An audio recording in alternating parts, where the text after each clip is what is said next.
Je voulais justement commencer la conférence sur cette musique. Alors, je ne suis pas tôt, j'ai gagné encore 1 minute et demie. Déjà comme ça, que j'ai pas beaucoup de temps. Et voilà, donc on veut parler des arbres dans le Tanakh. Ah non, pardon, je n'ai pas fait le partage d'écran correctement. Pardon. Partage d'écran. Ok, ok.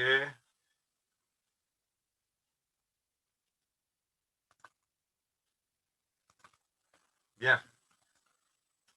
J'espère que là, vous voyez l'écran. Ok. Bien. Donc, on peut parler des arbres qui ont jalonné l'histoire du peuple juif, l'histoire du sionisme, donc depuis le Tanakh jusqu'à nos jours, ce qu'on appelle en Israël Matanach Bada Palmar, depuis le Tanakh jusqu'au Palmar, quand on veut dire à travers toutes les époques. Et voilà, donc je commence. Pardon. Là, on a déjà fait la musique. Pardon. Donc l'histoire, bien sûr, commence dans le Tanakh, commence au livre de Bereshit, quand dans le jardin d'Éden, Dieu plante un arbre, l'arbre de la connaissance du bien et du mal, dont on ne sait pas quel arbre il est. Donc on a l'habitude de la pomme. Il faut savoir que la pomme, c'est une décision des chrétiens. Chez nous, dans le Talmud, il y a une discussion de rabbins. Rabbi Meir dit que c'était une vigne. Rabbi Nehemia dit que c'était une figue. Rabbi Houda a dit que c'était du blé, et on a encore d'autres opinions que je n'ai pas amenées, donc on ne sait pas de quoi il s'agit, donc je continue. On continue juste après avec Noé. On voit qu'il y a beaucoup d'arbres dans la paracha de Noach. D'abord, le bois de gopher, on ne sait pas de quel arbre il s'agit, qui est l'arbre qui a servi à faire les planches pour l'arche. On se rappelle qu'après, à la fin du déluge, il y a la colombe qui sort de l'arche et qui revient avec une branche d'olivier, et que l'histoire finit sur Noach qui plante une vigne et qui se saoule. Donc beaucoup d'arbres sur la prochaine de Noach, mais tous ces arbres-là, je n'ai pas de quoi vous montrer parce que je ne sais pas où ils sont, je ne sais pas les identifier. Donc maintenant, j'arrive au premier arbre que je sais identifier. Donc on arrive à Abraham, et dans l'histoire d'Abraham, il nous est dit qu'Abraham Dieu est apparu à Abraham quand il était à Eloné Mamré. Eloné Mamré veut dire les chaînes de Mamré. Donc il y avait apparemment des chaînes là-bas. Et Abraham est en convalescence de la Brit Mila, arrivent 3 malachim lui rendre visite, et il les invite à manger chez lui, et il leur dit, on va prendre un peu d'eau, un petit peu, et vous vous laverez les pieds, et vous reposerez sous l'arbre. Donc c'est marqué dans le texte, on voit l'illustration que j'ai mise d'Abraham qui reçoit les 3 envoyés sous l'arbre, et la tradition identifiait un arbre à Hebron. C'est marqué déjà dans les textes de Yosef ben Tityahu, Flavius Joseph, qui raconte qu'au moment de la destruction du second temple par les Romains, à côté de l'arbre d'Abraham, il y avait un grand marché aux esclaves où les Romains ont vendu les Juifs faits captifs dans la campagne de Judée.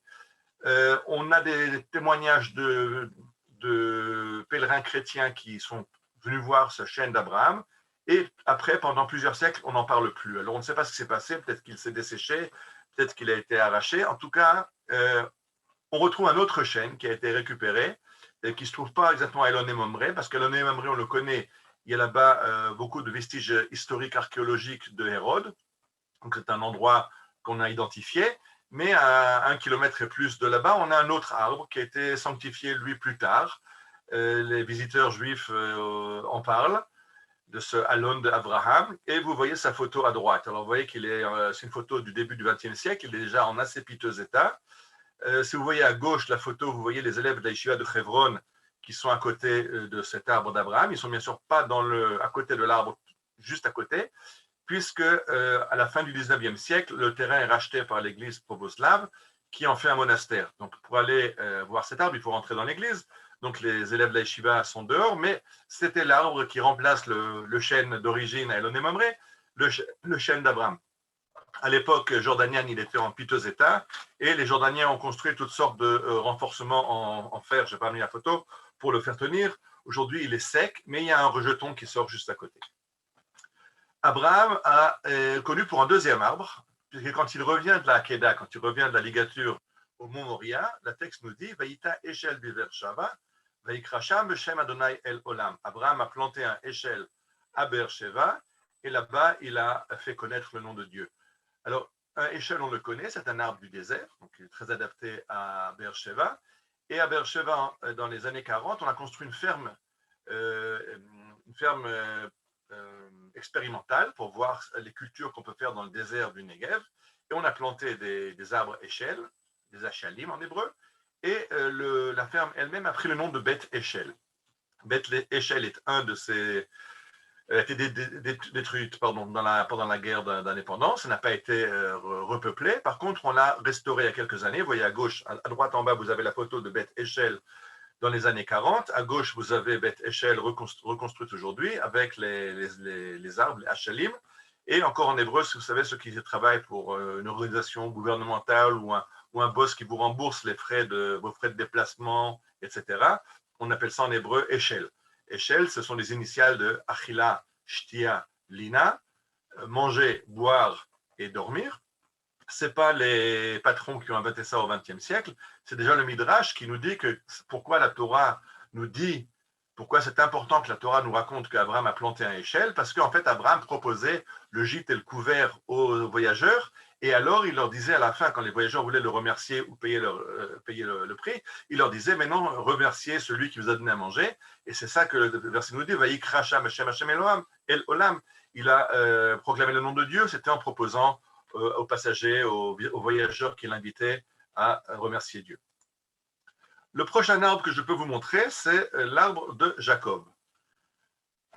De nouveau, je ne peux pas signer que c'est cet arbre-là, mais quand Yaakov revient de Haran, je rappelle que Yaakov a dû s'enfuir, il a dû fuir son frère Esav, il part chez son oncle à Haran en Turquie d'aujourd'hui, et quand il revient, il passe par Bethel, et là-bas le texte nous dit Vatamot dvora meneket Rivka vatikaver mitachat lebet el tachat ha'alon veikra shmo alon bachut, qu'il était la Dévora, qui était la nourrice de Rivka, avait été envoyée par Rivka pour le rappeler au pays, et elle décède à Bethel et il l'enterre sous un chêne. Alors aujourd'hui, si vous allez à Bethel, on a un site qui est identifié comme étant peut-être l'endroit du songe de Jacob, puisque Jacob revient, il passe aux mêmes endroits à l'aller et au retour, et on a là-bas, dans cet endroit, à Tarsulam Yaakov, l'endroit du songe de Jacob, ce que vous voyez dans l'image, vous voyez à gauche un chêne, mais à droite, vous voyez un bâtiment qui est en fait composé de deux parties. C'est un makam, donc un lieu saint musulman, construit sur une chapelle chrétienne. En général, quand on a un lieu saint musulman construit sur un lieu saint chrétien, cherchez le lieu saint juif qui se trouve en dessous. Donc c'est peut-être l'endroit du songe de Jacob, l'endroit du temple de Jéroboam, et on voit qu'il a planté un chêne à Lon Bochut. Alors, il y a un chêne là-bas. Je ne sais pas si Rivka est enterrée. En tout cas, il y a effectivement une grotte funéraire juste en dessous, et il y a des ossements juste en dessous de l'arbre. Donc, c'est peut-être un arbre, en tout cas, c'est un arbre auquel on peut raconter cette histoire. Juste un instant, je m'excuse. Voilà. Donc, je continue après Jacob. Alors là, maintenant, je vous amène plusieurs images sans développer. C'est juste pour vous dire, parce que je sais déjà que les Tchèques vont rentrer en action. Ariel, tu n'as pas parlé des bois d'acacia du tabernacle, tu n'as pas parlé des palmiers de Élim dans la paracha de cette semaine, tu n'as pas parlé du bâton d'Aaron, l'amandier qui a fleuri, tu n'as pas parlé des fruits que les explorateurs ont ramenés. Alors, je le sais, je ne les ai pas montrés parce que j'ai fait un choix. J'ai énormément d'arbres dans ma conférence, j'en ai plus d'une centaine. J'en ai pris une sélection pour tenir les 40-45 minutes qui m'ont été octroyées. Donc, c'est pour se dire, je sais qu'il y a encore d'autres arbres. J'ai fait une sélection et je reviens à ma section. Nous avons fini ce que je voulais montrer dans la Torah et nous passons au livre des prophètes. Alors, on commence par le livre de Yehoshua.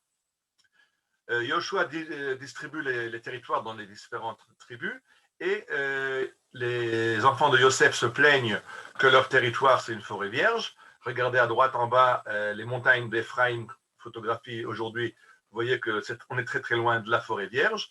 Par contre, à l'époque, il y avait des forêts très denses et dans un endroit consacré par les musulmans, parce qu'il y a là-bas la tombe d'un Cher Issa, c'est près de Dolev où j'habite. Regardez, il y a un chêne pluricentenaire qui est juste à côté.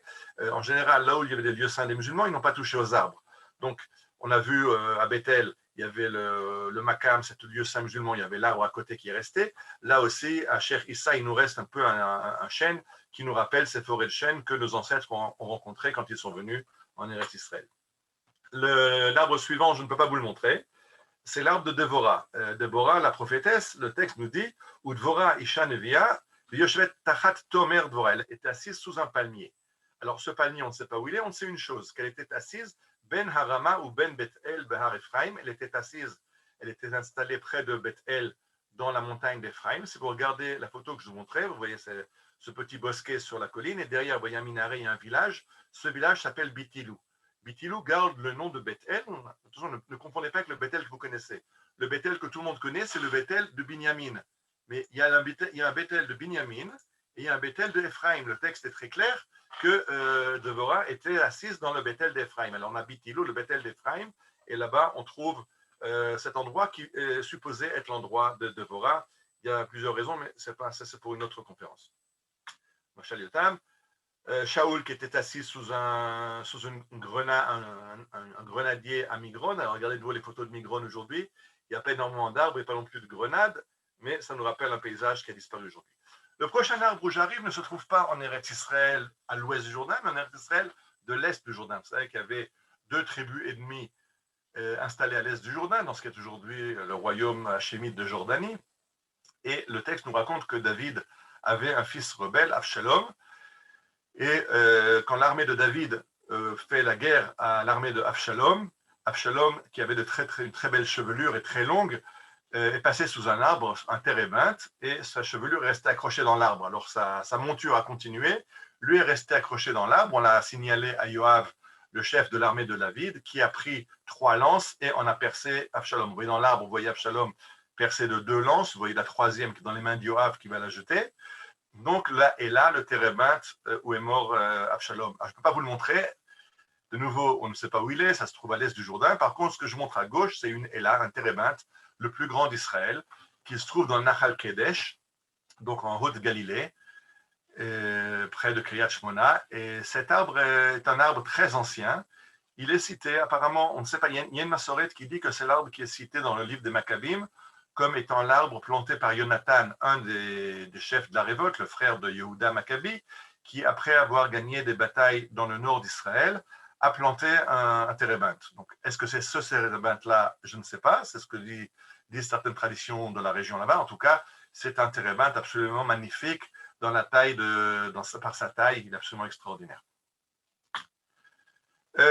On nous parle dans le livre de Jérémie dans le livre que Eliaou s'enfuit, le prophète Élie et a dormi sous un rotem, c'est déjeuner, je ne sais pas, aujourd'hui c'est pas un arbre, on peut tellement dormir en dessous, il n'est pas aussi haut que dans l'image à droite, mais je laisse, et j'arrive, l'avant-dernier arbre que je vais vous montrer dans les livres des prophéties, c'est l'arbre de Jonas. Jonas, quand il a été recraché par sa baleine, ou son poisson, et qu'il va à Nineveh convaincre les gens de faire Teshuvah, et il est dit qu'il s'est assis à la sortie de la ville sous un kikayon. Ce kikayon, c'est l'arbre que je vous présente en bas à gauche, c'est ce qu'on appelle aujourd'hui en hébreu kikayon. Est-ce que c'est ça que la Bible appelle kikayon? On a toujours un problème d'identification. En tout cas, vous voyez au-dessus qu'il y a une édition du livre de Jonas. Vous voyez que comme illustration, ils ont choisi Jonas sous son kikayon. Ceux qui veulent aller pèleriner sur la tombe de Jonas, vous avez raté le coche. Je vous ai mis à droite la tombe de Jonas. La tombe de Jonas, pour les Juifs, du Kurdistan se trouve à Mossoul. Mossoul, c'est Nineveh de la Bible. Mais comme vous savez, Daesh a un programme adapté au patrimoine de l'humanité. Ça se fait à coup d'explosifs. Et le tombeau de Jonas a reçu une grosse dose de TNT. Et voilà à droite ce qu'il en reste. Donc le tombeau de Jonas n'existe plus, il a été détruit par Daesh.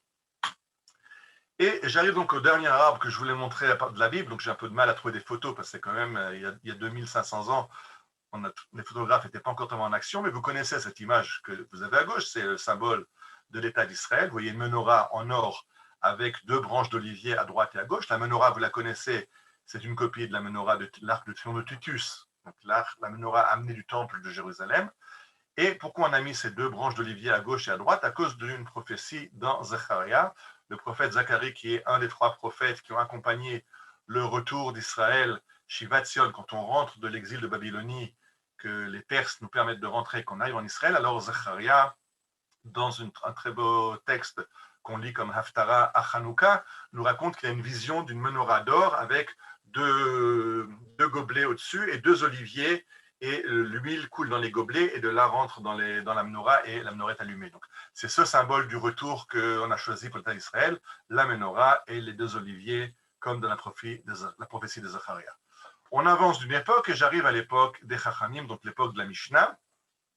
Pour ceux qui connaissent, on se trouve ici à Peki'in. Peki'in, en Galilée, c'est le village où se cache Rabbi Shimon Bar Yochai. Je rappelle brièvement que Rabbi Shimon Bar Yochai, qui a écrit le Zohar, donc un des grands maîtres d'Israël, le disciple de Rabbi Akiva, est poursuivi par les Romains qui ont mis sa tête à prix. Tenant sa tête, il se réfugie dans une grotte avec son fils Rabbi Elazar.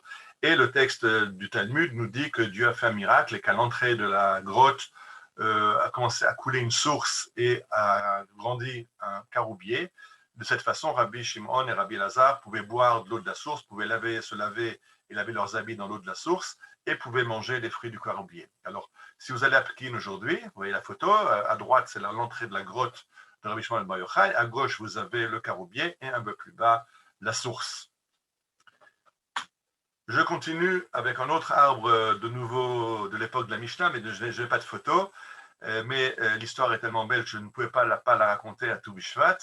Le texte nous raconte l'histoire de Choni HaMe'agel. Choni HaMe'agel, qui était un rabbin qui savait prier pour la pluie. Quand il priait, la pluie venait. Et là-bas, le Talmud nous raconte une histoire avec Choni HaMe'agel qui se promène en chemin et qui rencontre un vieillard en train de planter un caroubier.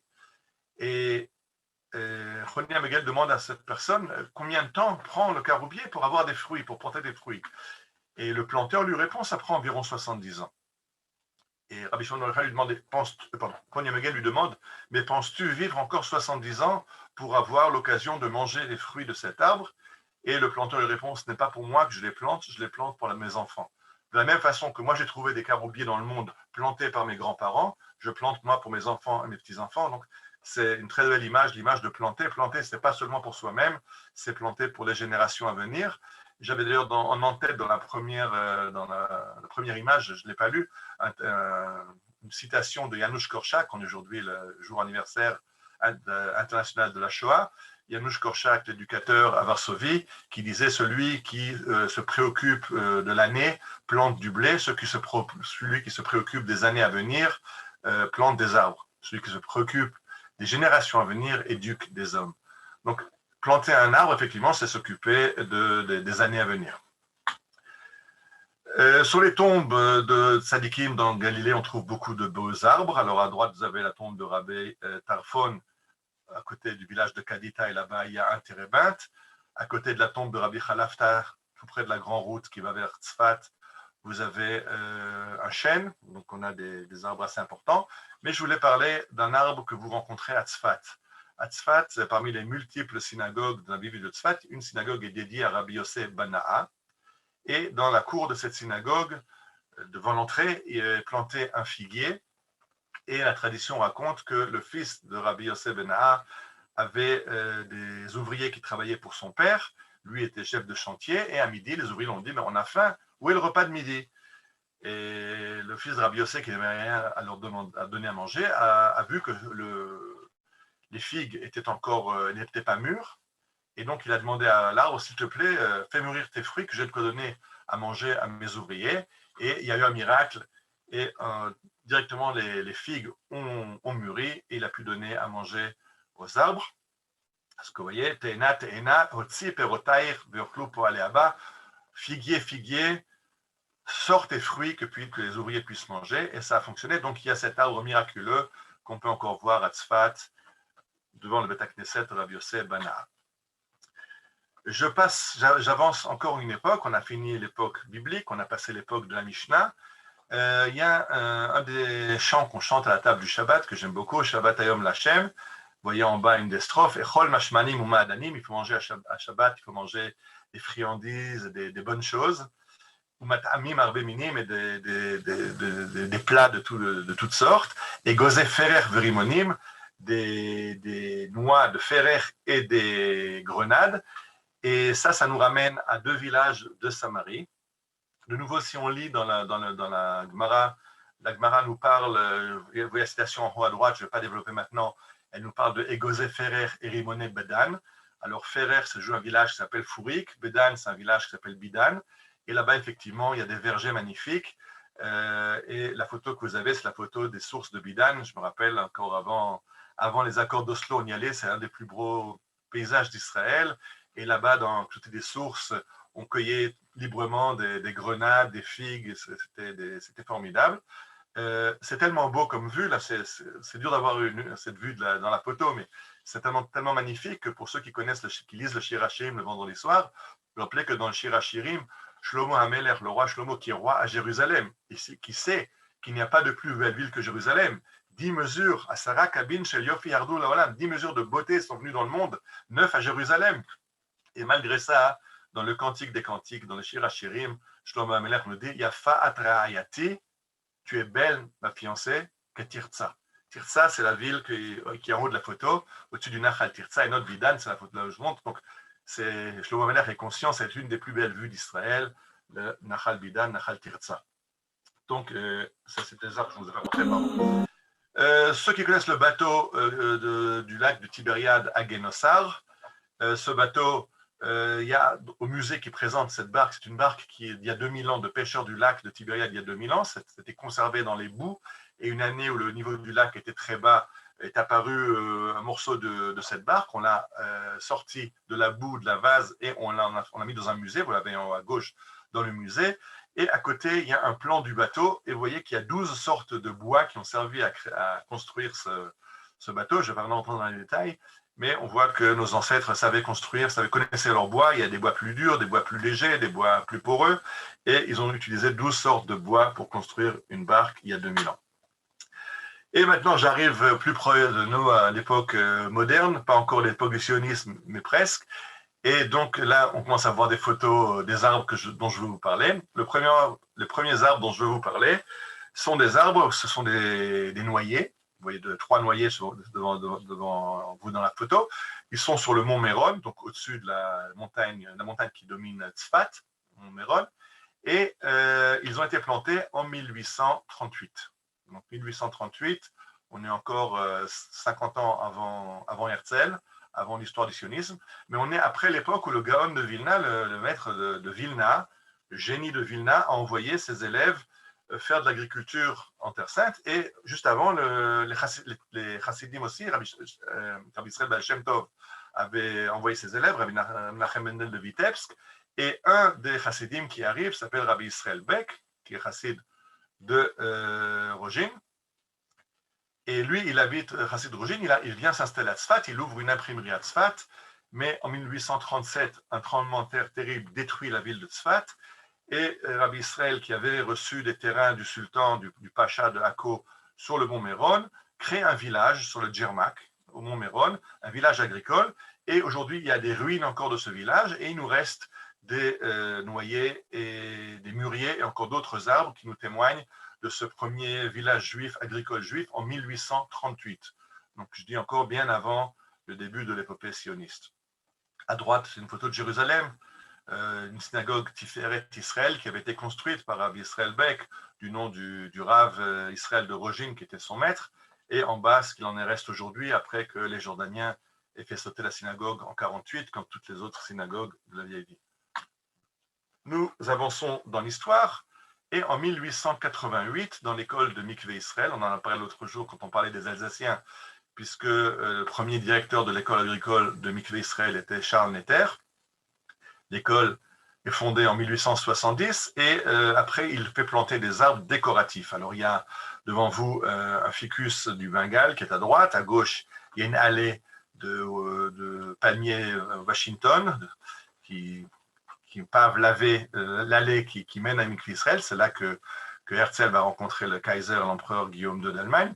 Donc, les arbres peuvent avoir une histoire, ils peuvent aussi être décoratifs et nous rappeler cette école agricole qui a formé les premiers agriculteurs d'Israël à partir de 1870.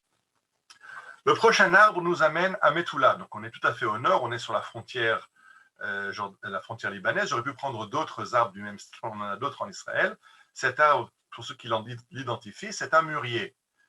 Alors, on a des mûriers à Rishon LeZion, on a des mûriers à Rosh Pina, on a des mûriers à Zichron Yaakov, on a un mûrier à Metula. Quelqu'un peut voir le point commun entre les villages que je viens de citer. Tous ces villages-là sont des établissements agricoles qui sont gérés par le baron de Rothschild. Et le baron de Rothschild, comme vous savez, a fait planter des vignobles qui ont donné les caves Carmel. Mais une autre idée qu'a eu le baron de Rothschild, en plus du vin, il voulait faire une industrie de la soie. Et pour cette industrie de la soie, il a fait planter des dizaines de milliers de mûriers, puisque le ver à soie se nourrit uniquement de feuilles de mûrier. À droite, vous voyez l'usine, la manufacture où on tissait la soie. Ça a bien réussi, mais les prix étaient trop chers. Ce n'était pas concurrentiel par rapport à la soie importée de Damas ou d'autres villes de la région. Et finalement, cette industrie a été abandonnée. Mais il faut se rappeler que le baron de Rothschild a voulu faire du vin, il a voulu faire de la soie, il a aussi voulu faire des parfums. Il avait choisi Yehuda Ma'ala pour être la Grasse d'Israël, la ville de Grasse, les parfums en France, d'en faire la ville des parfums en Israël. C'est des projets qui ont floppé, tout n'a pas réussi.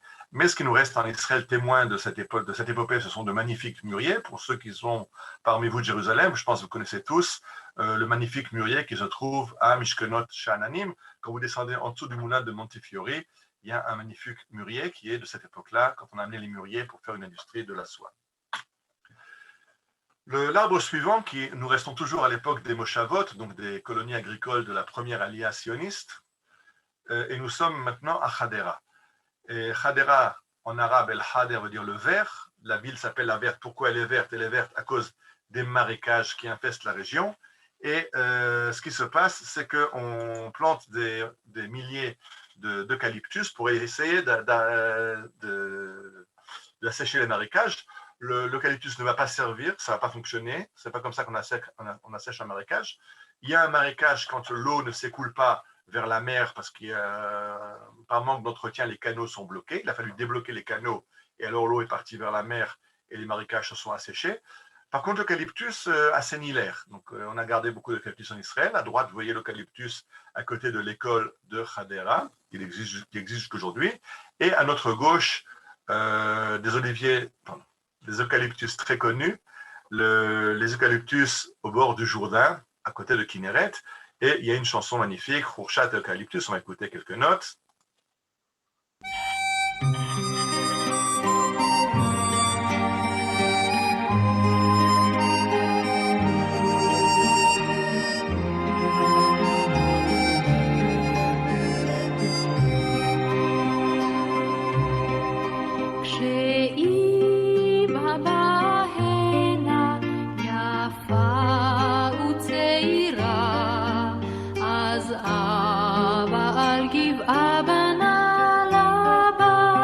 Je voudrais continuer, on est un peu court dans le temps, donc ce qui va se passer, c'est que ceux qui veulent après améliorer leur connaissance, ceux qui ne connaissent pas les chants qui accompagnent cette diaporama, vous pourrez le demander, vous m'enverrez un WhatsApp, je vous donnerai les liens sur YouTube pour voir les chansons.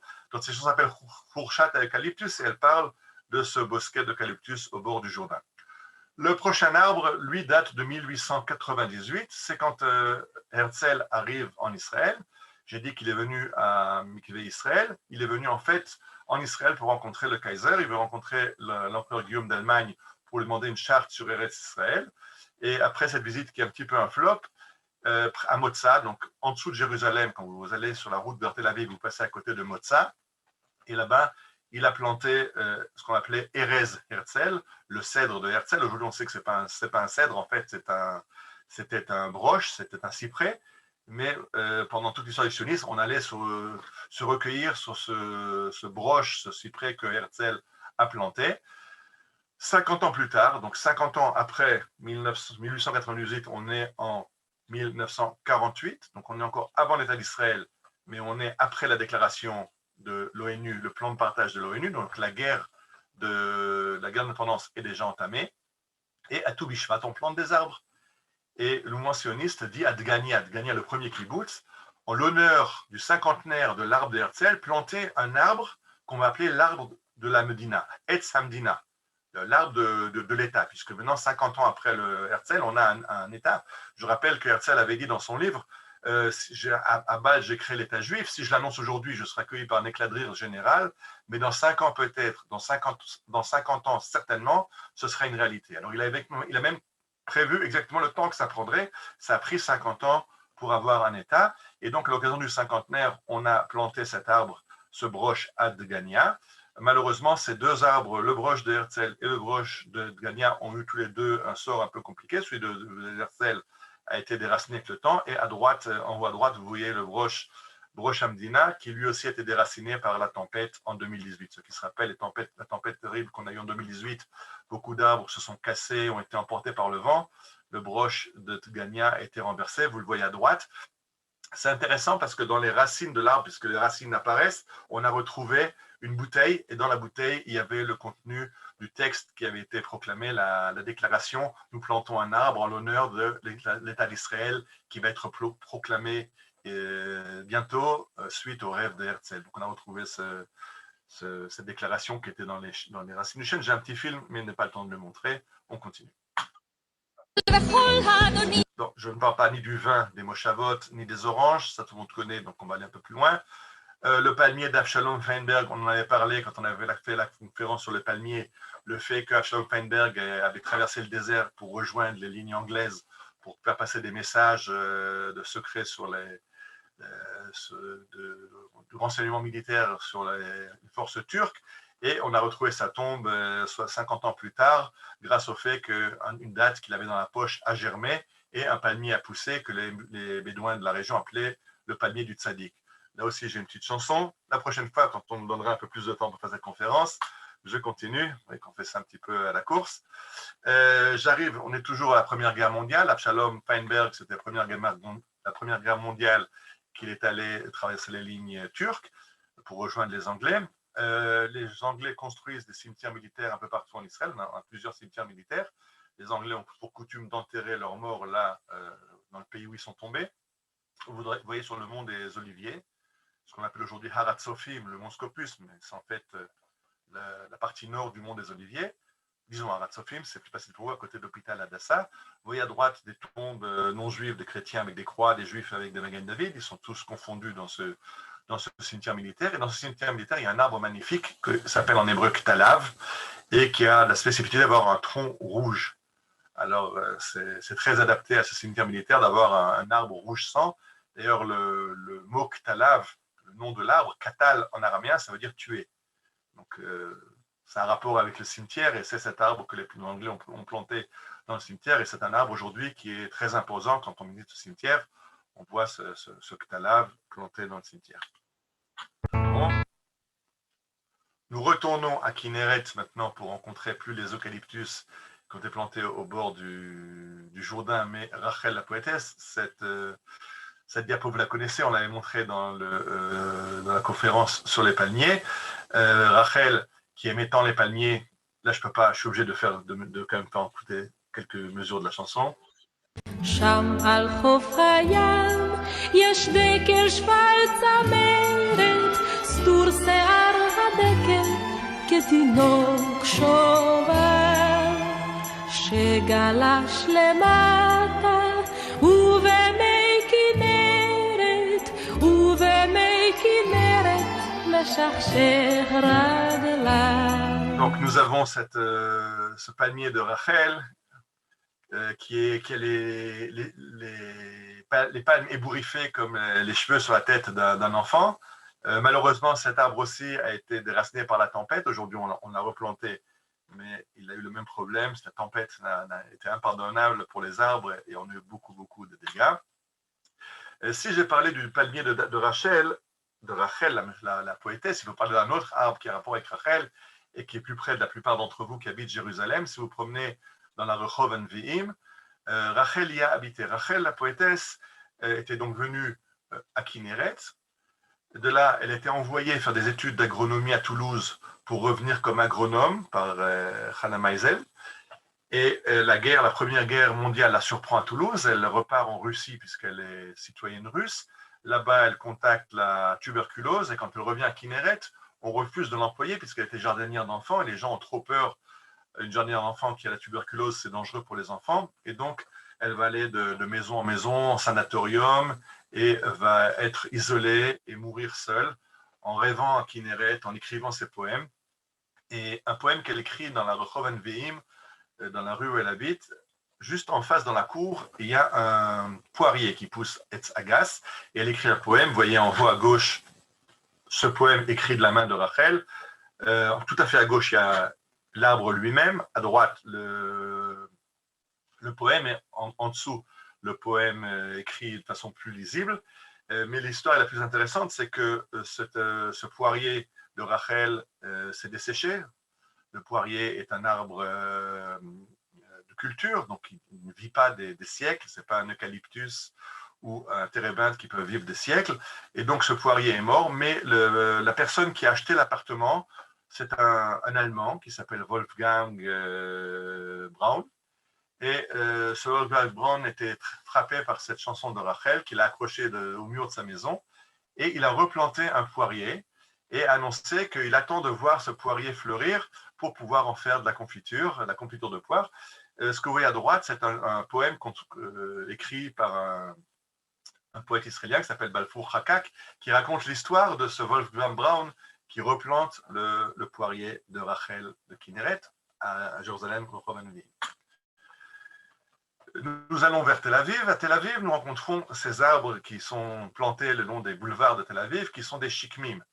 Shikmim en français, ce sont des ficus. C'est la famille des figues sauvages. Je l'appellerai ficus, je ne sais plus son nom. Je l'appellerai shikmim, ce n'est pas son nom exactement. En tout cas, ce qui est très intéressant, c'est que déjà dans le Tanakh, la Bible nous dit que Vayiten hamelech et hakesef birushalayim ka'avanim ve'et ha'arazim natan kashikmim asher b'shvela larov. L'opulence du roi Salomon était telle que l'argent à Jérusalem, c'était comme les pierres qu'on trouve partout, et les cèdres du Liban à Jérusalem, c'était comme les shikmim de la plaine. Les shikmim, c'était l'arbre de la plaine. Et d'ailleurs, le Talmud nous le dit, chaque région géographique d'Israël peut être caractérisée par un arbre. Tanya Rabbi Shimon ben Gamliel Omer, Siman le Harim Milin, Siman le Hamakim Dekalim, Siman le Nechalim Kanim, Siman le Shvela Shikmim. Dans les vallées, on trouve les joncs, on trouve les palmiers, le long des rivières, on trouve les joncs, et dans la Shvela, on trouve les Shikmim. Donc on a ces arbres de Shikmim, et là aussi, une très belle chanson. Pour ceux qui la connaissent, ils la connaissent. Pour ceux qui ne la connaissent pas, je vais écouter pour que vous sachiez qu'il faut que je recherche cette chanson et la connaître. C'est une très belle chanson sur les Shikmim.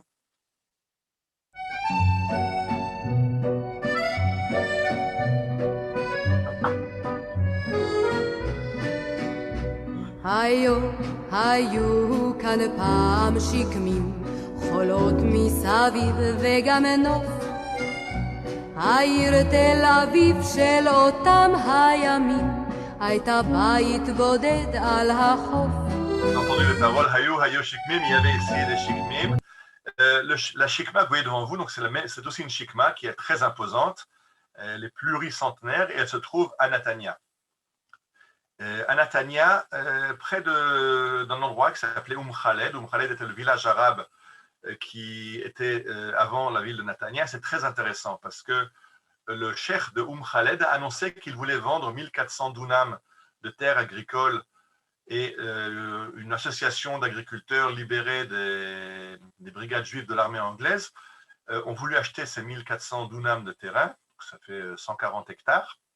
Ils sont arrivés chez le cheikh. Et le cheikh leur dit, il lui demande combien tu veux. Il dit, je veux 4 livres égyptiennes par dunam, mais je ne vous les vends pas.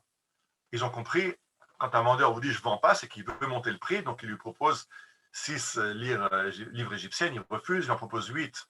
Dernier prix, il refuse. Il dit, pourquoi tu refuses de nous les vendre? Il dit, je ne peux pas vous les vendre. On ne peut pas vendre à un propriétaire quelque chose qui lui appartient. D'après le Coran, vous êtes les propriétaires de la terre d'Israël. La terre d'Israël vous a été donnée par Allah. Je ne peux pas vous la vendre. Je vous la rends. Nous avons été les gardiens de la terre d'Israël pendant votre exil. Vous revenez, nous vous rendons votre terre. Par contre, je m'excuse, juste un petit détail. Nous avons été les gardiens de la terre en votre absence, donc nous avons droit à des frais de gardiennage. Ok, d'accord, pas de problème. Combien s'élèvent les frais de gardiennage? À 4 livres égyptiennes de dunam. Donc, le cheikh a vendu son terrain. Et c'était intéressant ce dialogue du cheikh qui disait « je ne peux pas vous vendre cette terre puisque le Coran dit que la terre d'Israël vous appartient ». Et donc, comme les shikmim sont les arbres de la Shvela, il y a un projet, vous voyez à droite du journal, de faire un chemin, un sentier de balade de 100 km depuis Ashkelon jusqu'à Hadera, 100 km avec des aires de jeu, avec des aires de pique-nique et planter des shikmim tout au long pour rappeler un peu le paysage de la Shefela. Nous revenons vers la Galilée pour trouver un chêne. Ce chêne, qui s'appelle en hébreu Alon, a donné le nom à un général très connu, Yigal Alon. Yigal Alon, qui était le commandant du Palmar pendant la guerre d'indépendance, qui a été ministre, il a été diplomate, ministre, etc. plus tard. Yigal Alon est né sous le nom de Yigal Paikevitch et il habite à Mesra. Mesra, c'est Kfar Tavor, au pied du mont Tavor, en Haute-Galilée. Et arrive le jour où Yigal Alon, qui est orphelin de mère, arrive et fête sa bar mitzvah. Il a 13 ans. Son père lui dit donc, mon fils, tu es un homme. Alors lire la Torah, il y en a qui à 13 ans lisent la Torah, c'est une occupation très louable. À Mesra, le papa de Yigal Alon a une autre idée. Il lui donne un pistolet. Il lui dit, tu as 13 ans, tu es un homme. Cette nuit, tu te postes près du chêne et tu surveilles les champs pour éviter que les rôdeurs ne viennent voler nos récoltes.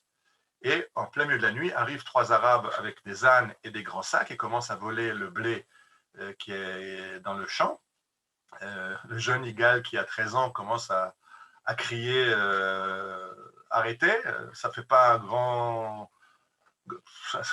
une grande influence sur les voleurs arabes qui voient ce gosse de 13 ans qui les menace. Et tout à coup, il entend une grosse voix derrière, foutez le camp où je tire. Et là, les Arabes plient bagages et décampent. Et est arrivé son père. Son père qui lui a donné à 13 ans à monter la garde, mais était juste derrière pour vérifier qu'il ne se passait rien. Et plus tard, quand Yigal Alon va prendre un nom israélien, il va choisir le nom de Alon, ce chêne qui était son passage à l'âge d'homme. Yigal Alon est le chêne qu'on peut voir aujourd'hui à l'entrée du kibbutz Bet Keshet en Galilée. Pardon. Le prochain arbre nous amène au Gush Etzion, le Gush Etzion au sud de Jérusalem sur la route de Hebron. Le Gush Etzion qui en 1948 est composé de 4 villages, Kfar Etzion, Revadim, Asot Yitzhak et Rosh Tzurim, est attaqué par les Jordaniens, détruit par les Jordaniens. Les familles partent et les combattants sont emmenés en captivité en Jordanie.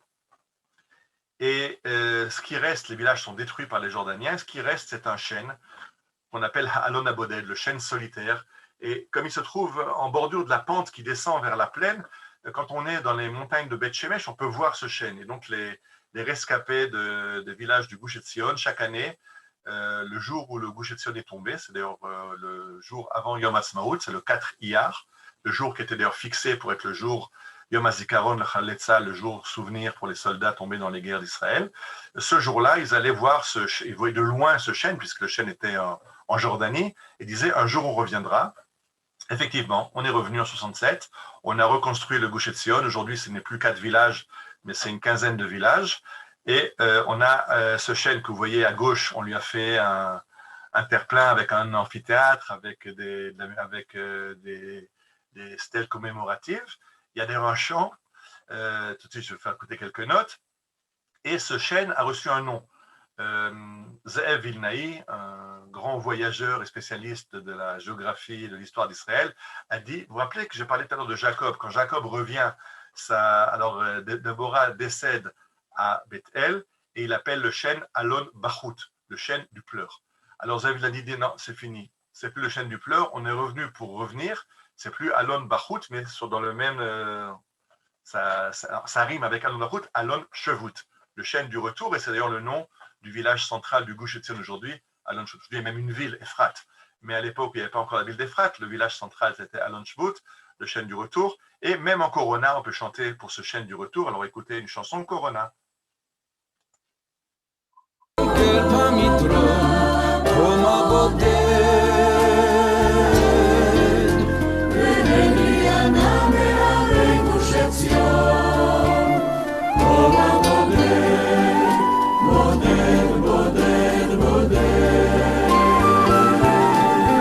C'est comme ça que les chorales se réunissent aujourd'hui, et vous entendez ce qu'ils chantaient, et que des montagnes de Gush Etzion, l'écho est monté, Boded, il est seul. Aujourd'hui, l'arbre est seul, mais entouré de villages et de dizaines de milliers de personnes qui viennent autour. Il y a les habitants, puis tout le système scolaire qui est là-bas, Gush Etzion. L'arbre suivant nous ramène en Galilée. Vous connaissez peut-être cet arbre qui se trouve au milieu à gauche en vert sur fond orange. C'est l'emblème de la brigade de Golani, la brigade d'infanterie du nord d'Israël, Golani. Sur l'écusson que portent les soldats à l'épaule, il y a un arbre. Alors, grande discussion. Est-ce que cet arbre sur l'écusson de Golani, est-ce que c'est un chêne ou est-ce que c'est un olivier? Première discussion. Deuxièmement, est-ce que c'était une image qu'un artiste a dessinée ou est-ce qu'il a copié un arbre qui existe vraiment?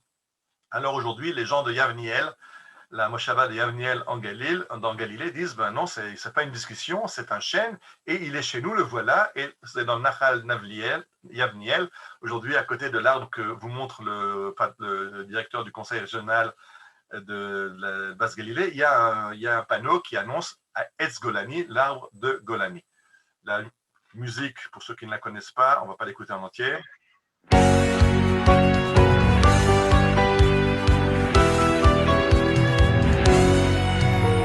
גולני שלי, עיטורי אנשים, גולני שלי, שמות ופנים, מקומות וזמנים וקולות משונים, השבים ועולים למולי. גולני שלי. Et nous revenons à Jérusalem au Yad Vashem. Yad Vashem, on a planté l'allée des Justes. Les Justes, à l'époque, recevaient un diplôme et plantaient un arbre. Aujourd'hui, on ne plante plus d'arbres parce qu'il n'y a plus de place pour planter des arbres. On plante juste des plaques commémoratives. Quand je guide des Israéliens, en général, ils veulent aller devant l'arbre de Schindler, puisque c'est le nom qu'eux connaissent par rapport à la Shoah, l'arbre de Schindler. Mais moi, j'aime bien prendre les Français devant un arbre qui se trouve juste en face de l'entrée de Yad Vashem et qui est l'arbre dédié au pasteur André et Magda Trocmé, pasteur du Chambon-sur-Lignon. Là où Jacques Chirac a mis la plaque, ici on a aimé les Juifs. Alors à gauche, vous voyez le pasteur André Trocmé et sa femme Magda, qui ont sauvé les enfants dans le village du Chambon-sur-Lignon. À droite, vous voyez leur arbre, donc l'arbre peut aussi être un arbre de souvenir. Et quelle chanson israélienne nous parle des Justes parmi les nations? Là, je ne sais pas si vous la connaissez. Même chose, si ceux qui veulent, je vous enverrai le lien.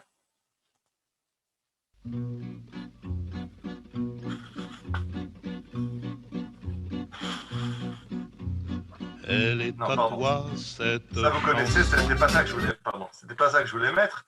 Je voulais mettre celle-ci.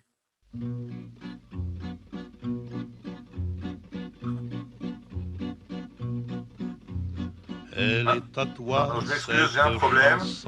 Ça devait être en hébreu. Il y a une version israélienne de Toile d'Auvergnat que j'aime bien mettre à faire passer quand on veut parler des Justes parmi les nations. Je suis toujours encore à Jérusalem, à Nachlaot. Certains parmi vous étaient avec moi, on s'est promené à Nachlaot quand on pouvait se promener avant le dernier confinement. Et au centre de Nachlaot se trouve un jardin, Gan Hatout, le jardin du mûrier. J'avais parlé tout à l'heure des mûriers qui nous rappellent l'épopée de la soie. Alors j'avais parlé du mûrier qui se trouve à Jérusalem, à Mishknot Shananim. Il y a un autre mûrier qui se trouve à Nachlaot, il est aussi de la même époque, il y en a d'ailleurs plusieurs à Nachlaot. Et Yossi Banaï, qui est un chanteur très connu, compositeur très connu en Israël, qui a écrit une chanson qui fait partie du panthéon de la musique israélienne.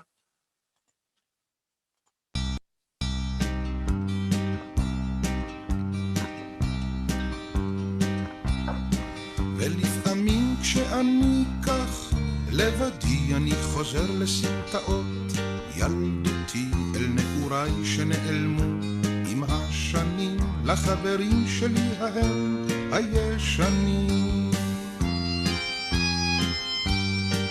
אני חוזר אל הצבעים והקולות אל העיניים התמימות והגדולות אני חוזר אל השכונה אל עץ התות אל עפיפון אדום אדום קשור לחוט. Pour ceux qui ont entendu l'hébreu, je reviens vers le quartier de ma jeunesse, vers le mûrier où j'ai grandi. Alors, on a parlé d'arbres de la Bible, du Tanakh, on a parlé d'arbres de l'époque des Chachamim, on a parlé d'arbres de l'époque biblique.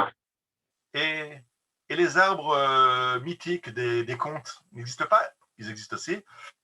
Je pense que tout le monde connaît le Petit Prince qui avait très peur des baobabs, qui risquait de détruire sa planète, et donc il fallait à tout prix arracher les graines de baobab avant que le baobab envahisse sa petite planète. sa petite étoile. Alors, on a aussi des baobabs en Israël. On a un jardin botanique magnifique à En-Gedi. Pour ceux qui ne connaissent pas, il faut tout prix y aller. Tous les arbres qui ont été offerts à l'Université de Jérusalem, mais ne peuvent pas pousser à Jérusalem à cause du climat de la montagne, sont plantés à Kibbutz En-Gedi, qui est un jardin botanique avec plusieurs baobabs et des arbres magnifiques. La prochaine fois que vous allez à la mer Morte, n'oubliez pas le jardin botanique. Pour ceux qui connaissent Winnie l'ourson, alors si vous promenez dans la Shmourat du Nahal Dan, on avait été avant Shavuot, avant le Corona, quand on pouvait aller à Shavuot sur le Golan, on était passé par la Shmourat du Nahal Dan et on était passé à côté de l'arbre de Pouadov, Winnie l'ourson. Pour ceux qui connaissent l'histoire de Winnie l'ourson, il y a un arbre creux qui sert de maison. Et voilà, cet arbre creux qu'on a. Donc on a aussi les arbres des Agadot, des histoires d'enfants. Et maintenant, je finis par quelques arbres spéciaux, donc juste pour la beauté des photos. Cet arbre, ce qu'on appelle le Dekel Hadom, c'est un palmier à 2 têtes, palmier qui vient d'Égypte, et qu'on ne trouve qu'en Israël. D'ailleurs, c'est l'endroit le plus au nord que Evrona, à côté d'Elat. Cet arbre ne peut pas vivre, donc ce sont les Dekel Hadom les plus nordiques que nous avons. La photo suivante est au bord de la mer Morte.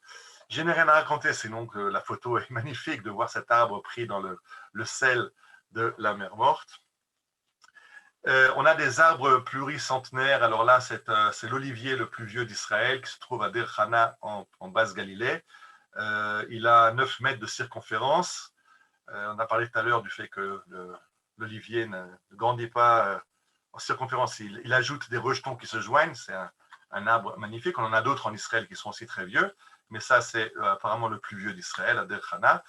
Je retourne vers Elat et à En Hatzeva, dans la vallée de l'Arava, on trouve un chésaf, donc un jujubier, le plus vieux jujubier d'Israël. De nouveau, il est pluricentenaire.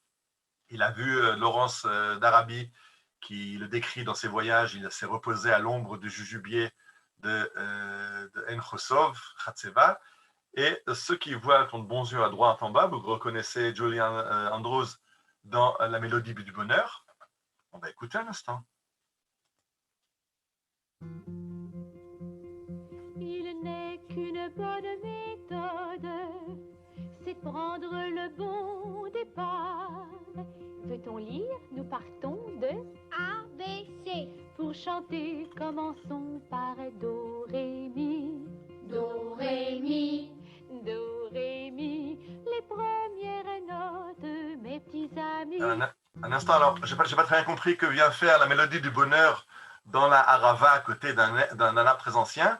Eh bien, c'est que Rosemary von Trapp, une des petites filles de ce film, ceux qui se rappellent la trame de l'histoire de La Mélodie du bonheur, le baron von Trapp, qui a 7 enfants et qui se marie avec sa gouvernante après le décès de sa femme et qui font de la musique. Et Rosemary von Trapp, donc une des filles du baron von Trapp, a vécu... je ne sais pas si elle vit encore maintenant ou s'est décédée il y a quelques années. Il y a 10 ans, je sais que je l'avais rencontrée, elle vivait encore. Et elle a choisi de finir ses jours au soleil dans la Harava, à Irovot, à côté de cet arbre. Donc, elle habitait à côté de Irovot, de Hatzeva. Voilà. Cet arbre, on en avait parlé à la conférence des palmiers, c'est l'arbre Mathusalem qui a produit des dates d'il y a 2000 ans, juste l'année dernière, puisque c'est un arbre qui a germé à partir de noyaux qu'on a retrouvés à Masada, donc des noyaux d'il y a 2000 ans. Et on a la première récolte qui était en 2020. Vous voyez à droite les deux chercheurs qui ont la première récolte de date d'il y a 2000 ans. Planter un arbre en Israël, bien sûr, c'est important. Alors, on invite les personnalités, les touristes, les Israéliens, mais aussi les personnalités qui passent en Israël. Je n'ai pas trouvé de photo de Trump qui plante un arbre, alors j'ai mis Obama. Vous voyez le pape qui plante, vous voyez le chef de l'église orthodoxe qui plante un arbre en Israël. Donc, planter un arbre, c'est ce qu'on propose. Et je voulais finir par cette photo-là. Ce monsieur s'appelle Guy Ehrlich.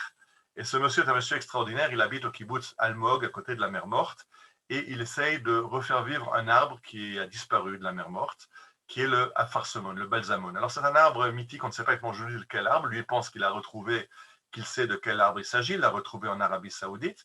C'est un arbre qui fait un parfum. À partir de la sève, on en fait un parfum qui était le parfum le plus cher de l'Antiquité. Il valait son poids en or. Et à En-Gedi, où on le produisait, les Romains avaient une garnison qui protégeait les agriculteurs d'En-Gedi pendant qu'ils se battaient contre les Juifs à Masada. Ils protégeaient les agriculteurs d'En-Gedi pour que surtout la production ne s'arrête pas.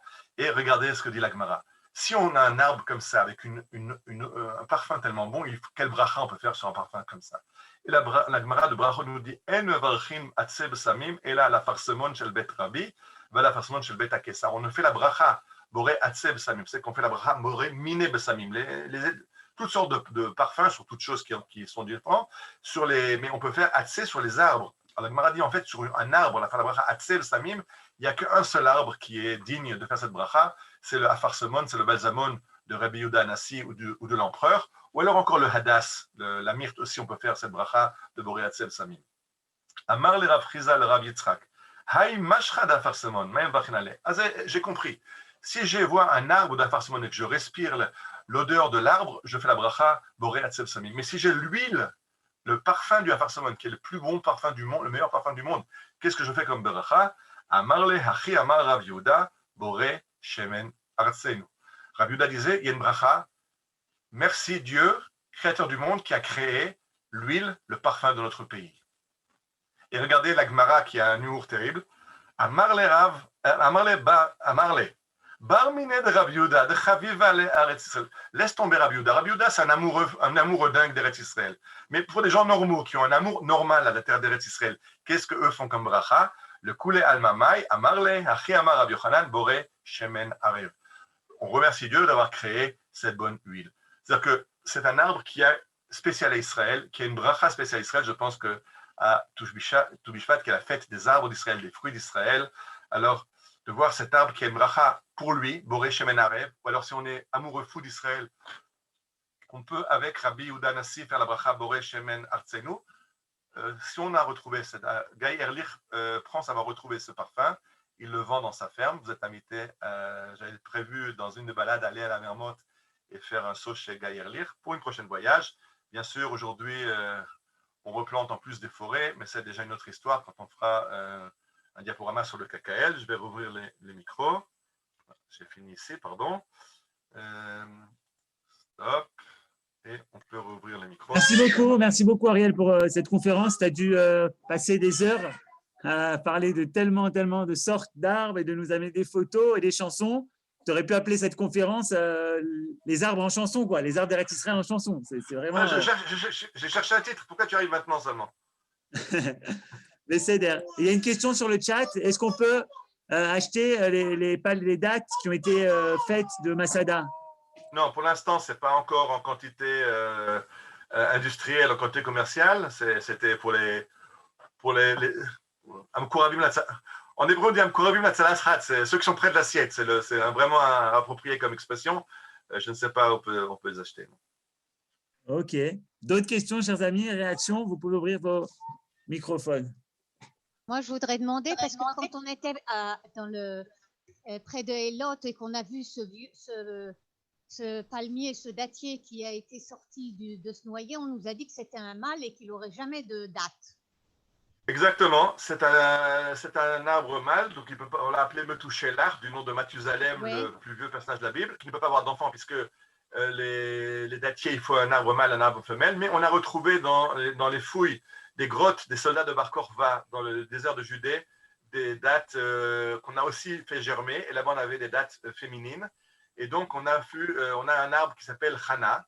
Et entre l'arbre de Chana et l'arbre de Mathushulach, qui tous les deux remontent à l'époque romaine, on a eu ces fruits.